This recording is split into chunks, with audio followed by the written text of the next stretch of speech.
Hey, y'all doing, everybody? This is your host, the whiteologist, MrBlowsurmind, and welcome to another Black Minds News We Up report. Today's date is June 23rd, 2021. Want to say what's good to the fam, my subscribers, the original day ones, passerbys, welcome. This is the most hated show in the black corner of YouTube. The way that I normally do it with videos and all that will be coming.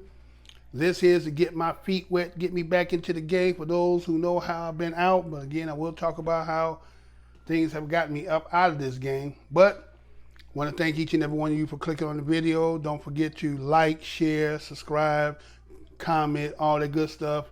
It's EEOC over here. You can also dislike if need be. And you can also support the show, and we'll talk about that another time in another place. So anyway, we're going to talk about what as you see on your screen there. The Texas grand jury declines to indict 8 jailers in death of black inmate. Let me say that again. Texas grand jury declines to indict 8 jailers in death of black inmate. Right? Some of y'all might have heard of this, maybe you have not heard of it. But this was in McKinney, Texas, right? McKinney, Texas. And what they're talking about is a grand jury who declined to indict 8 jailers, right? They declined for some odd reason based on some of the, I guess, testimonies. And matter of fact, when you talk about grand jury, we go back to thinking about Breonna Taylor's. And those who are avid watchers of here and the things that I had showed that came up out of the grand jury testimonies and that proceeding in itself, going back to Mike Brown with the grand jury. So grand juries and some of the things that have happened and the secrecy that sometimes end up being, I ain't gonna say sometimes, that have been showing consistent of having no indictment. When you see a situation like this, and for those who don't know, I'm going to go ahead and relay all the things that took place, but that word grand jury is a mystery when it comes to we as black people, right? Somebody had to have a proceeding before we can even go get the charges. Not that something happened and allowed it to go through the process, but we got to have a checks and balance before we even going to say, but we're going to go through the process to even determine whether we can go forward. So anyway, what happened was this brother was in custody and end up dying. Now, you know, in custody, you know, you under the care and end up happening that you should die under that, and people think that somehow there's nothing mysterious about this. Now, they said that the grand jury from Collins County issued a rare statement. Now, rare meaning the fact that they don't normally do this, but let's look at what they mean by this rare statement. Now, according yesterday, being Tuesday, they were calling for the creation, what they say, a work group to study the March death of Marvin Scott III. Now, Marvin Scott III is the individual who lost his life based on the circumstances of what is about to be relayed to you for those who don't know or who have not heard of this story. But I am going to go ahead and tell you more about it. But again, off the bat, the grand jury made a rare statement that they're talking about creating a work group. Now, is that part of the normal process of a grand jury? And think about lately, for those who are talking about reparations and all that stuff, to say to create a work group to study, sound like HR 40, don't it? We're going to study what took place, right, with Marvin Scott on the day back in March. And they said to prevent something similar from happening again. Now, wait a minute. In the beginning, you talk about you declined to indict the 8 jailers. But what we're going to do is we're going to try to create this work group so that they can study what happened with Mr. Marvin Scott. Now, wait a minute. Isn't that what the grand jury proceeding is all about? Isn't the grand jury to sipping through with either testimony and evidence to determine whether they can go forward? So if you didn't have enough evidence, then why would you be creating a work group study talking about preventing something that could be a similar situation can happen again. So what happened that y'all believe something happened, but it was not enough evidence to move forward? So, okay, let's just kind of follow me on this, right? And so in this, it talked about how they said that they were sincerely hope that the loss of Marvin Scott III will not be in vain. Okay? Wait a minute. They sincerely hope that the loss of Marvin Scott III will not be in vain. What do you mean? That kind of smell like, to me, on my opinion, is that there was something credible in all of this, that for some odd reason we didn't do the full indictment, but we knew something took place, and what we're going to use is this situation so that we can go ahead and try to prevent from that situation ever happening again.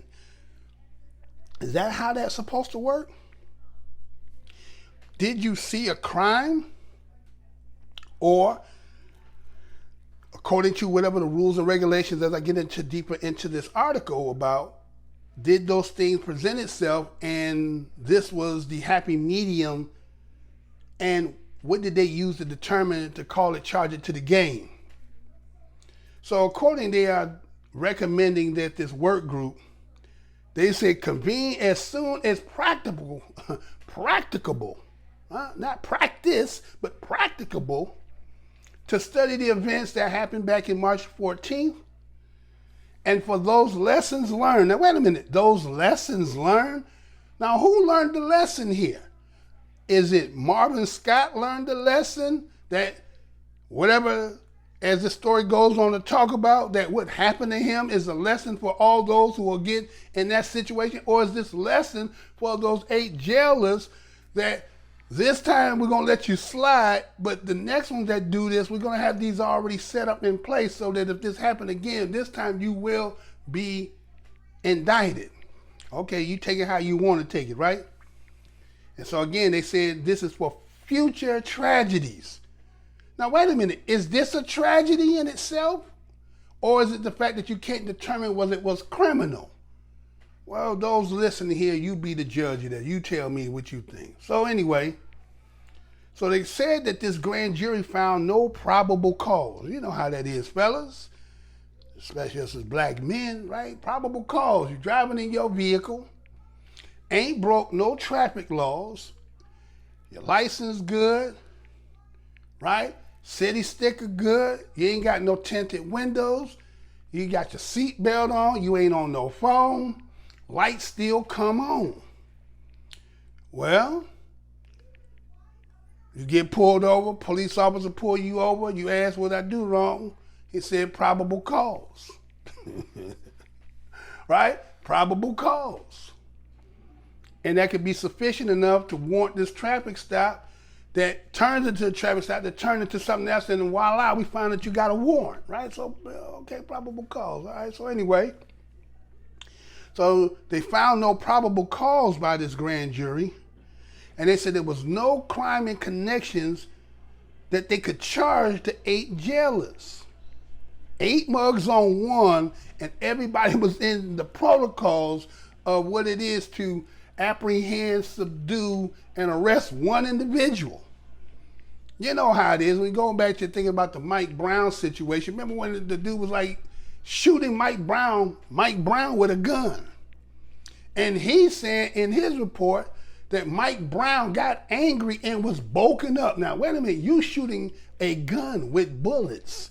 And you saying that this black man is getting angry, that like somehow the bullets that you are shooting from a gun is making him angry and he's bulking up like the bullets can't stop him, but yet the man laying out dead on the concrete, right?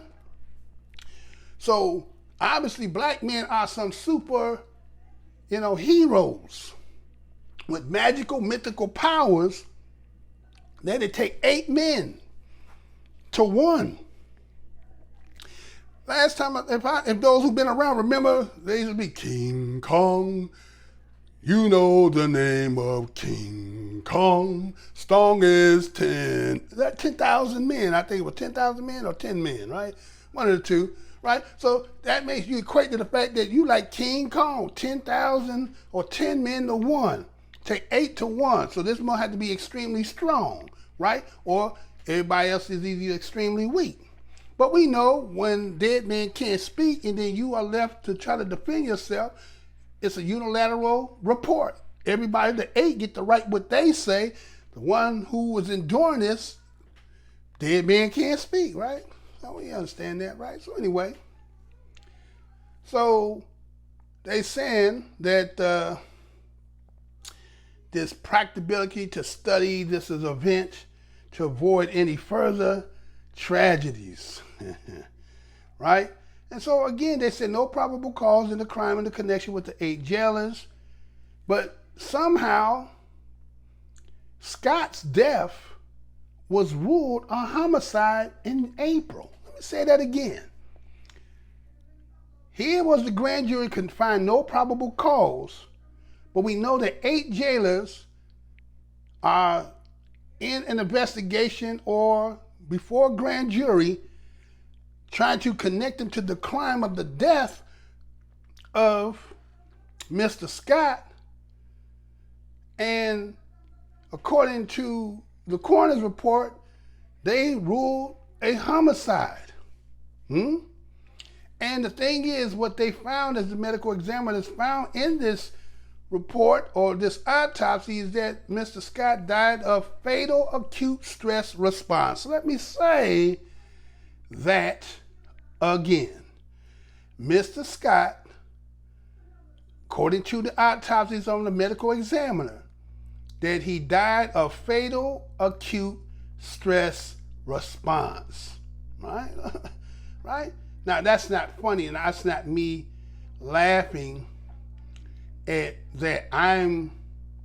It's not even a funny matter. So I actually apologize for if anybody thinks that I'm saying that this is anything to be taken lightly. It's not that. It's just the fact that to say, what is that? Somebody might be saying, well, what is that?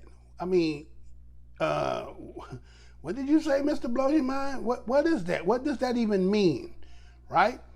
Does that mean that something befell him and he did something to himself? I mean, how do you get that? Well, I will explain that as I go further, because remember, I'm going to tell you about fatal acute stress response. And they said he died of fatal acute stress response while struggling, they say, with the officers who were, they say, trying to detain him. So something in the struggle with the officers has caused Mr. Scott to have fatal acute stress response. And also the same medical examiner supposedly had diagnosed previously that Mr. Scott had schizophrenia. Now that there is something we as Black Americans got to look at the history of that word when we're talking about schizophrenia, right? So 2 checkpoints in your mind should be fatal acute stress response, and the other one is schizophrenia. Keep that as a mental checkpoint, right? And so also they talked about in this article is the fact that the family said Scott was likely having a health crisis at the time. Black family who should be happy to hear me. If anybody should ever befall and it should happen to you. Some statements, it's not that not being truthful. Sometimes statements are used to validate positions that now they're coming, because once you done gave them your side, they work towards what you said and then try to give the defense to that so that their story will fit in the narrative that you gave. You understand what I mean by that? And so by the family saying that, I'm not saying that Mr. Scott may not have any mental issues. I mean, we are Black Americans, been in this country for as long as we have. According to how trauma can be passed down from generation to generation, how you have maintained your stability of mind, heart, spirit, is another 8th wonders of the world that many people, again, how people propagandize and try to make us as the poster of everything evil and bad. that many of us still, with all that attributed to us, still are very solid people. Right? We're very solid people. And so the schizophrenia I want to talk about is the fact that I remember reading an article some time back, matter of fact, the history of this. And I remember how it talked about an Iona State Hospital for the criminal insane, right? It was talking about this, it was what they would call an asylum. And this one particular asylum was about 529 acres. It held about 2,000 patients. And it was similar to many, what they said, of the American asylums they had in the country. And this Iona State Hospital had fell from the grace by the late 1960s. And then by the early 70s, what they had called the era of disinstitutionalization, right? Deinstitutionalization, right, is what they called it. And then by 1974, here it was from 2,000 patients that they went down to about 300, right? So what happened to them 1,700? So in 1975, they just go ahead and close down the whole facility in its entirety, right? So what happened to the people, right? You know what they ended up doing with that Iona State Hospital? They turned it into a prison. Let me say that again. This Iona State Hospital that was put there for the criminally insane was about 529 acres, held about 2,000 patients of the time, considered an American asylum. Fell out of grace by 1960s, and about 1974, it was down to about 300 patients, as they say. In 1975, they decided to close it down, but they reopened it as a prison.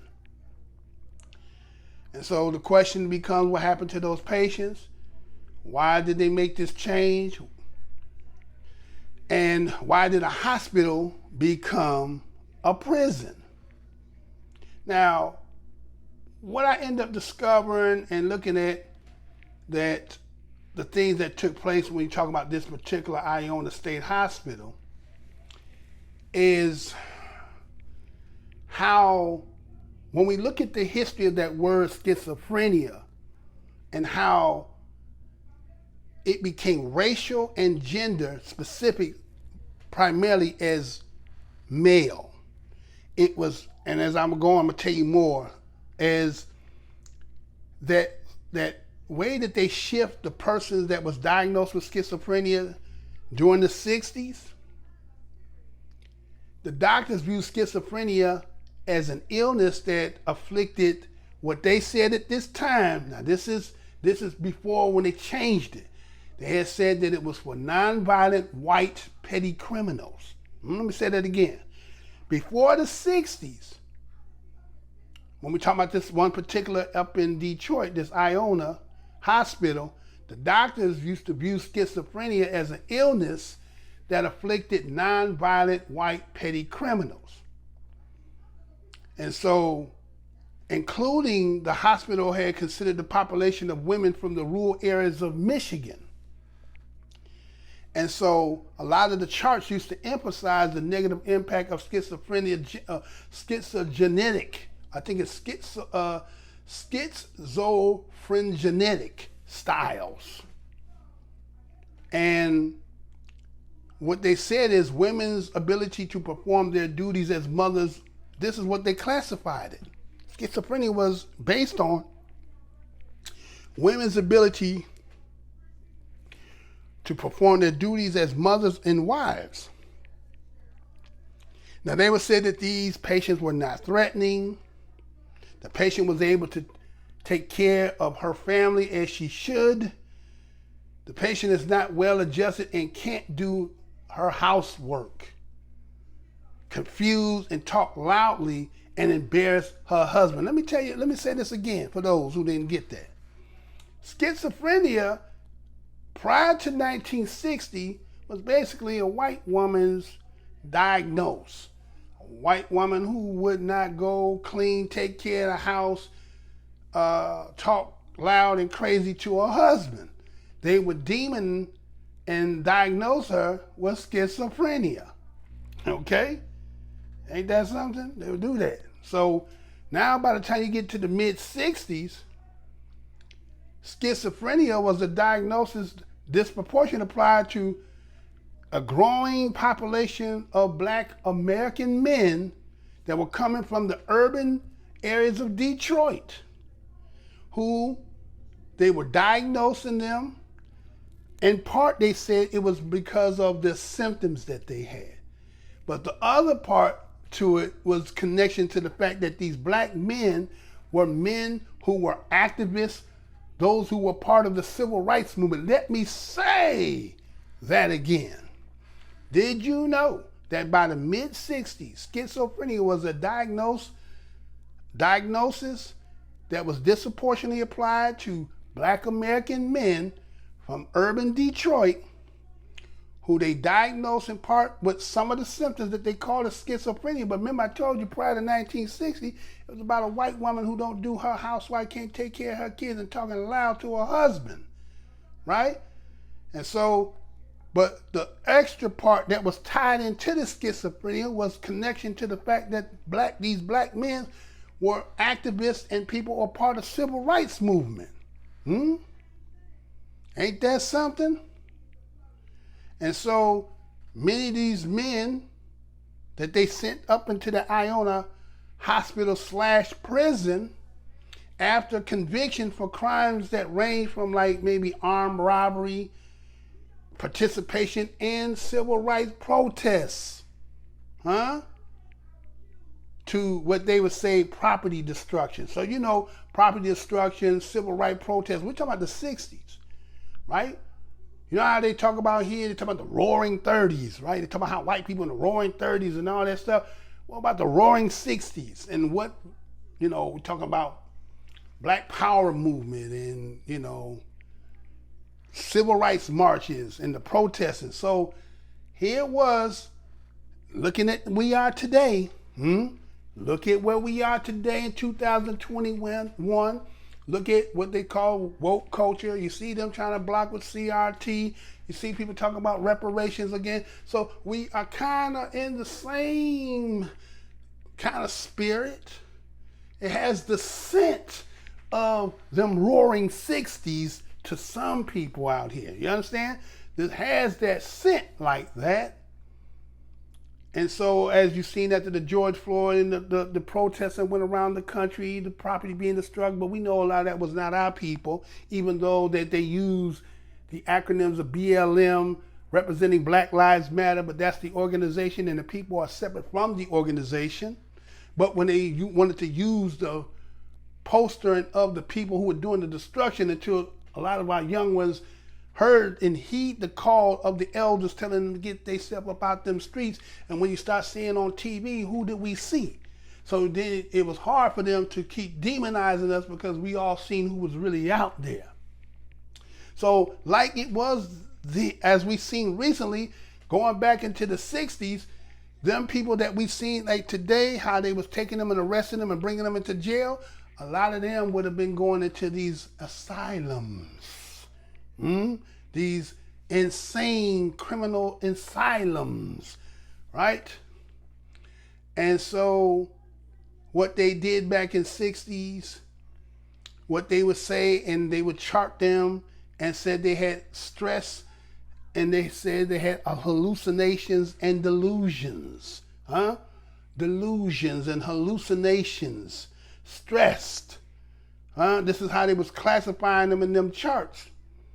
And they were also rendering these brothers and sisters, and primarily more brothers, as threats not only to other patients, but also to the clinicians, ward attendants, and to society itself. Let me say that again.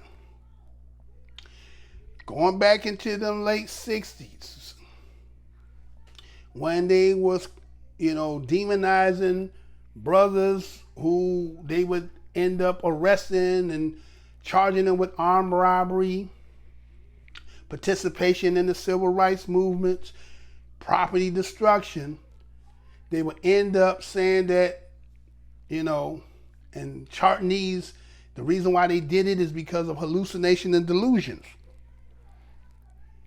Once they classified that and put that schizophrenia tag on you, then you would have this charted as you are a threat not only to everybody around you, which is those patients, also the clinicians who are supposed to be helping you, and also the ward attendants and to society itself. So basically, that's like they say, putting you in Sing Sing, putting you with a straight jacket and putting you in and leaving you by yourself, right? Ain't that something? And so they also, some of the charts you would read, they would talk about how the fact that they're paranoid against doctors and police. They're paranoid. Mind playing tricks on you, right? And they also be a danger to society and whatnot for them being in these institutions. See, what they're doing is they are labeling you something so that your ass could be, by their diagnosis, under the schizophrenia, being able to keep you confined in these institutions. Is it because really you were schizophrenic, or is it because this is a way, as we see some people, a lot of our brothers and sisters who are in this corner, they're talking about war, and they're talking about somebody having an attack on black men, and we see stories after stories of things that's happening. So maybe this is, again, as I say, a scent of something of history, that of past, that is now come again. But sometimes we have to see it in individual stories to understand what we're seeing and how we need to connect and correlate with that. So we see that they were changing the language that was associated with schizophrenia. Then they had the official psychiatric definition of schizophrenia, and what you see that psychiatry had, they had posited that schizophrenia was a psychological reaction, what they said, a splitting of the basic functions of personalities, right? Ain't that something? Ain't that something? And then they would emphasize that the general calm nature of such persons in ways that association, what they would say, the middle class housewives. Ain't that something? So here it is. Think about originally before the 60s, how they said that if a white woman who didn't take care of her kids, black man not taking care of your kids, not doing your housework, not working, talking loud to the husband, is standing for rights, demanding for equality. See how they aligning these things so that this square peg can fit in this round hole? But that's how they did it, right?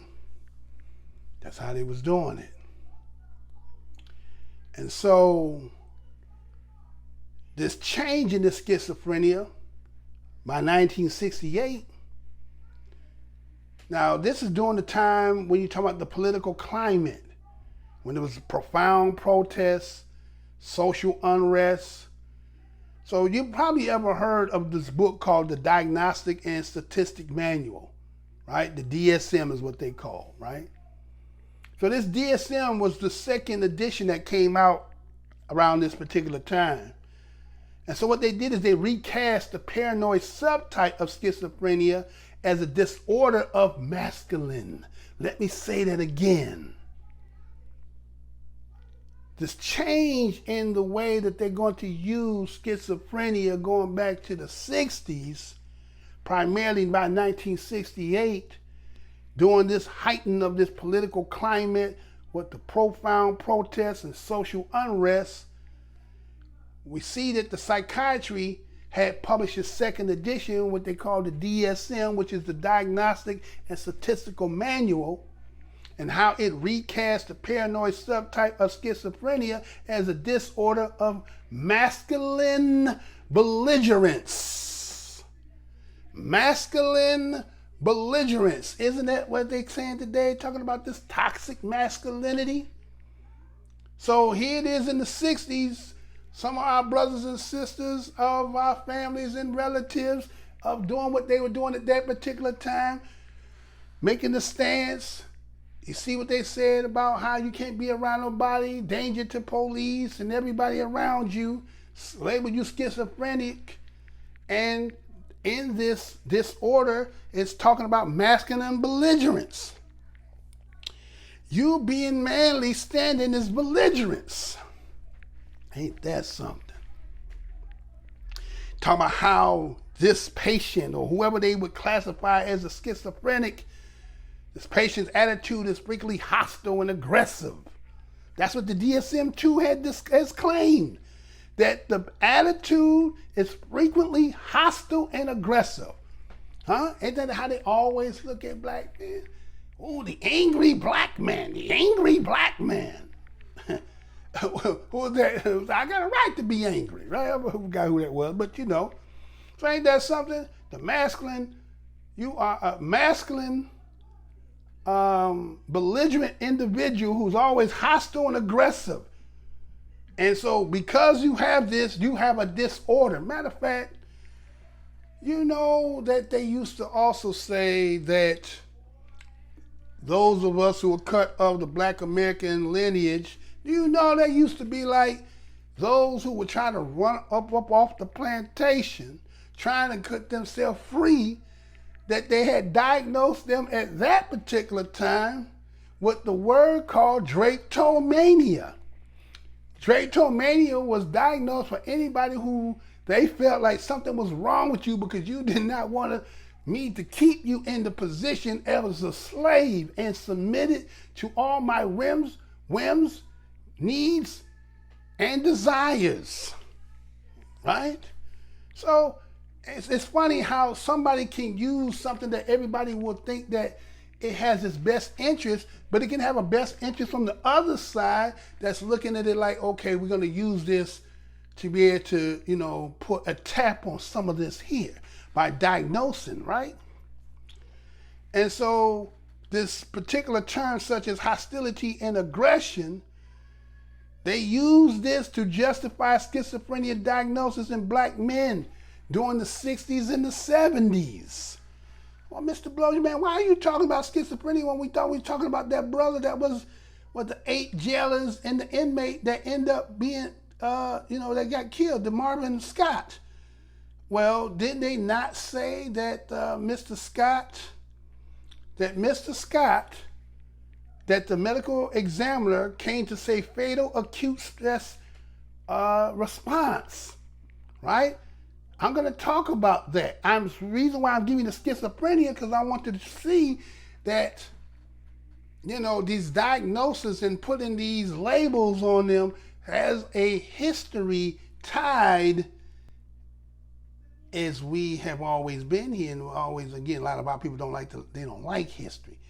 They tell me, oh, you're still talking that old stuff, and the way that they trying to, you know, not want to have this CRT, right? They want to use CRT as a way to block it and trying to say that somehow that CRT is racist when we all been living under the racist system prior to. Now that you're going to come and tell the whole truth, now it's going to be racist because you're telling the truth than what we've been living prior before the truth was told. Right? You know what I'm saying? Come on, man. So anyway, let me go ahead and give you some more of this. So again, by the 1960s and the 70s, they were using the word hostility, aggression to justify schizophrenia in black men and diagnosing them. Now that DSM-2 and how it emphasized on the hostility and aggression reflect it was the national conversation. Think about that, national conversation. You know, when our ancestors was during the time before the emancipation, do you know that this nation had Negro on the mind all up into the time of that emancipation? Going back from the time when Dred Scott was sitting there in that case, and Dred Scott's decision about him being free in the North. And matter of fact, when you think about all this, and I'll probably talk a little bit about it, and think about from 1822 and how that I think it's called Colonization Society? American Colonization Society, or the American Society of Colonization, and how and why they was going to Liberia, and how they set all that up. All this is all tied in with one another. All this is tied in, and that's why we have to be, knowers of history, because history is the indicator of where we are today in the present, where a lot of people won't admit it. Matter of fact, I seen a video where a brother that was in the mall with his son or daughter, maybe it was his son, and in the mall, I guess a white man had his children and seen the brother. The brother had some girth, size, he was heavily melanated, and somehow his presence disrupted the life of the two white kids. So they screamed and cried till the father called the police, or maybe the police or the mall cops, and they escorted him out. And the things that brother said, I'll do a video on this, but I want to bring that to your attention while I'm talking about history and why it's important that we know, because the things that he had said, as he would never thought in a million years that a situation like that would ever happen to him. Are we forgetting where we live? Are we forgetting the history that this country has time and again has showed us? Right? This ain't about hate. We understand that certain people think that because we talk about it, and again, this is our history. We can't help that our history that we have endured, and that is our history, makes you feel a little uncomfortable or fragile of mind, but that's not my fault. You know what I'm saying? Again, this is just kind of the insurance policy that many of you have or will eventually, in time, as the Creator sees fit. The reckoning of, the recompense of all that had been done. So anyway, looking at this DSM-2 again, and how it emphasizes on hostility and aggression, and it being the national conversation. And there was a lot of anxiety about civil rights at that time. Like, because you got a lot of people who you see on this internet, and they talk about how, like when you talk about the Juneteenth, and everybody has their visions and their points about it. And some people feel that some people, whether they be happy elated or feel like it was just symbolism. Those who cut from the cloth, they have the right to feel however they want. There's no right or wrong. We all come at different levels to understanding about whatever we are in. Some will never get it. Some of us are waking slowly, and some are coming to more fruition of it. So we can't be mad at them. We just have to understand that, again, some people are not as fast as others. And that don't make them bad people. It's just that the depthness of the trauma has permeated so low that in their family they still have not found that Messiah to come to, again, bring them up out of that, right? Yeah, okay, so anyway. And so this anxiety of the civil rights and this national conversation, so it ended up shifting the frame surrounding schizophrenia and having a dire consequence for Black Americans. And so those who of that time, they took them and put them in Iona State Hospital, which became a prison during the civil rights era.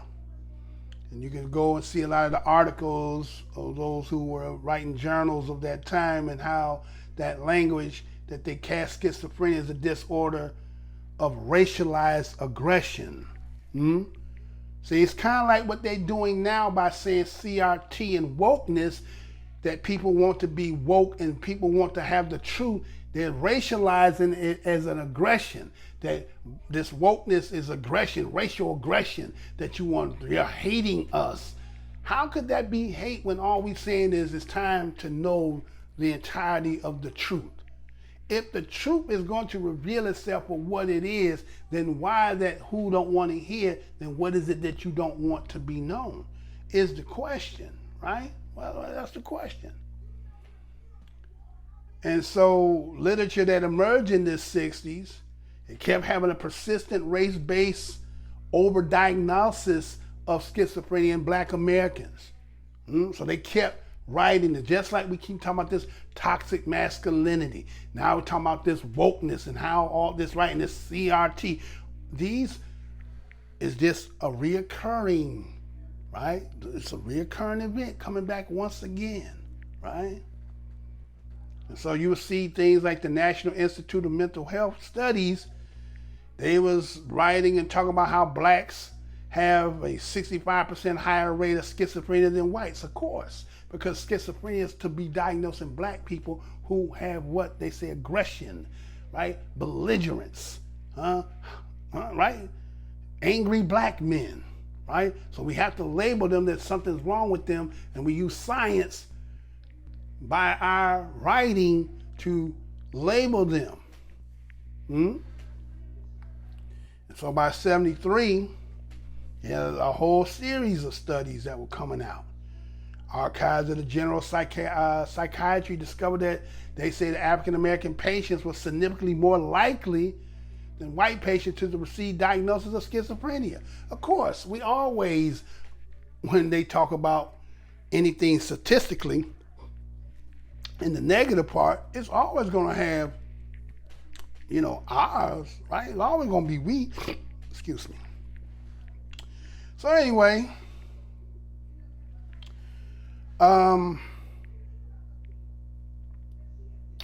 significant less likely than whites. Okay, then it was talking about the fact that when you go back to the 80s and the 90s, now listen to this, 80s and the 90s. What's significant about the 80s and the 90s is because these are primarily the children of those of the 60s. Am I right or am I wrong? Right?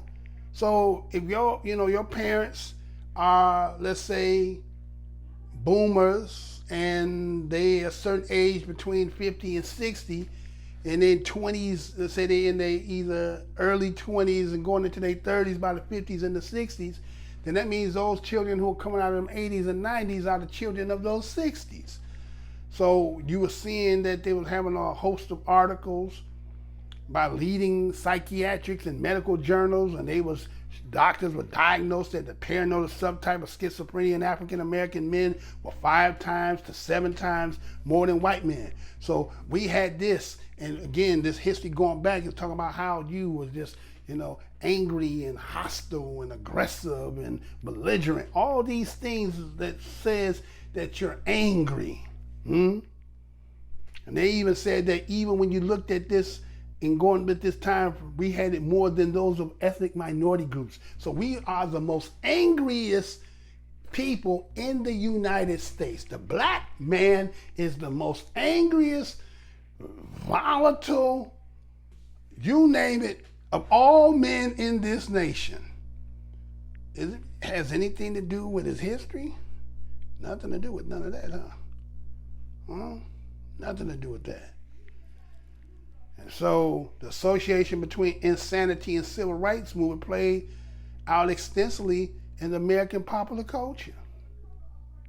And it shaped the emergence of much wider set of stigmatizations of schizophrenia. Unduly hostile and violent disorders is what they would call it, right? Right? So that's schizophrenia. So let me take you back to Mr. Scott's event. And the reason why I gave you a little bit of this history is because when you go back to when Mr. Scott was arrested back in March 14, again, this is an outlet in a mall, and it's in Allen, Texas. And they end up charging him for possessing what they said less than 2 ounces of marijuana. Let me say that again.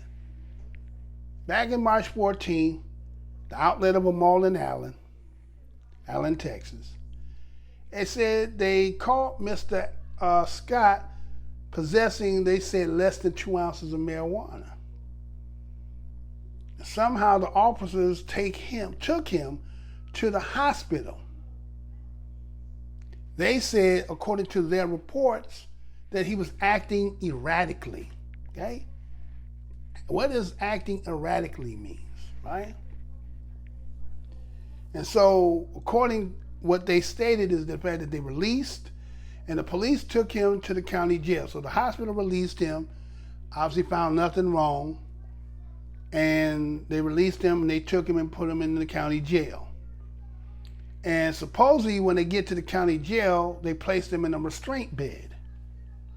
Somehow, from the time they put him in the restraint bed, they said that the deputies ended up using pepper spray, and they covered his face with a spit mask. Now, we done seen that story where the brother who they put the spit mask on and end up, we even seen a little boy get the spit mask, right? And we seen how that end up with a little boy doing that. And then we seen a grown man they do that to, and he ended up dying. I forgot the brother name that was. It slipped my mind right off the top though. But I think some of y'all who are avid watchers over here know. And so what happened is Mr. Scott became unresponsive, and then he was later pronounced dead. Later he was pronounced dead.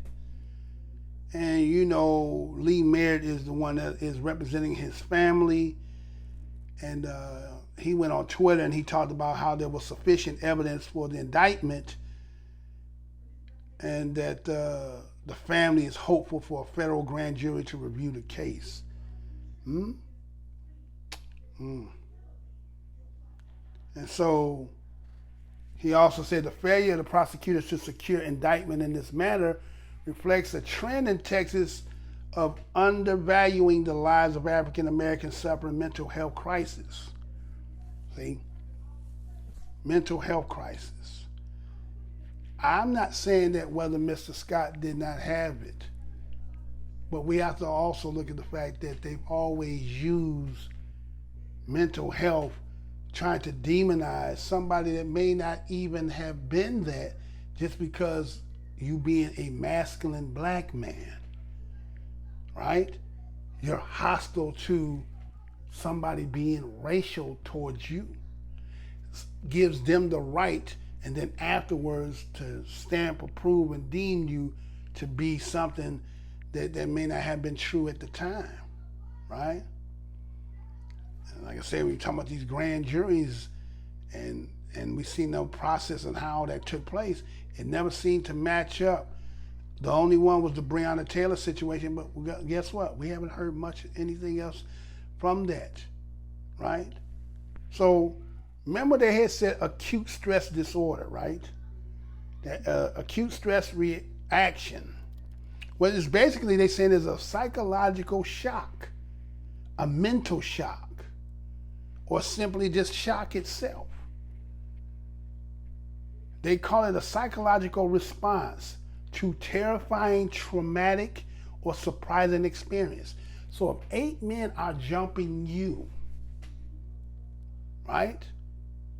If 8 men are jumping you, and God knows what they're doing to you, would you have a psychological response? Would you be terrified that 8 men are jumping you? You're probably handcuffed because it said it was to a bed. They got a mask over your face. So acute stress disorder, they say, is not fatal. Of course, if shock is not the shock part is not what's killing you. It's the injuries you're suffering from being jumped by 8 grown-ass men. Huh?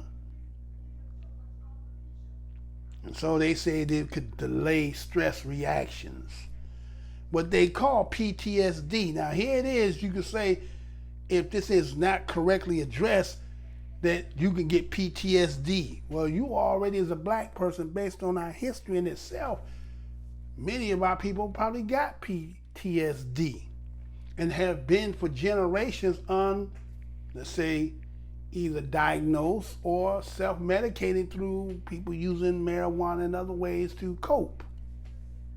And then you compound it when you put them in situations and cause that, and then try to justify by using your job, just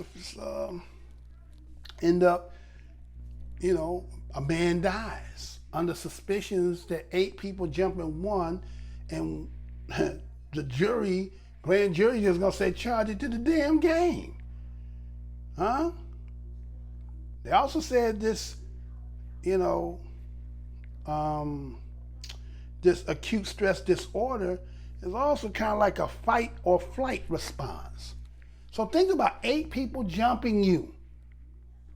Remember, the medical examiner called it acute stress reaction.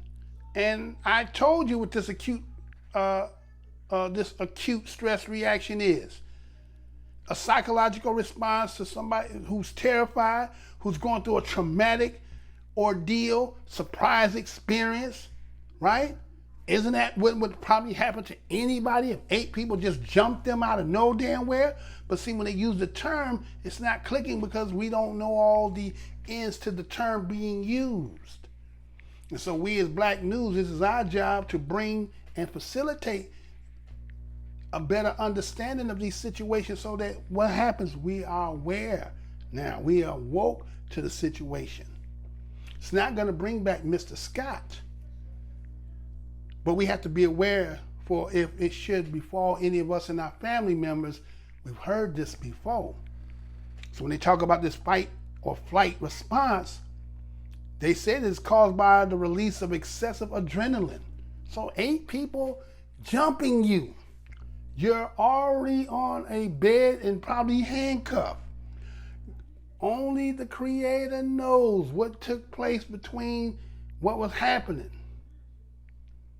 And so this norepinephrine goes into your nervous system. Speeds up the person's pulse, respiratory rates, the dilated pupils. And they talk about this type of ASD again. What is that ASD? You know what the ASD is? That acute stress disorder, but in this case, that is a reaction. And when this takes place, this goes back to the evolutionary advantage to help humans to survive dangerous situations. So basically what you diagnosed him with is him really trying to survive with 8 people attacking him. A fight or flight situation. He can't flight because he's held on the bed. He got 8 people on him. How else is he going to get out? So he's in a situation he can't get out. So he's stressed to the fact that you say, oh, well, he just died of that. Ain't that something, y'all? Ain't that something?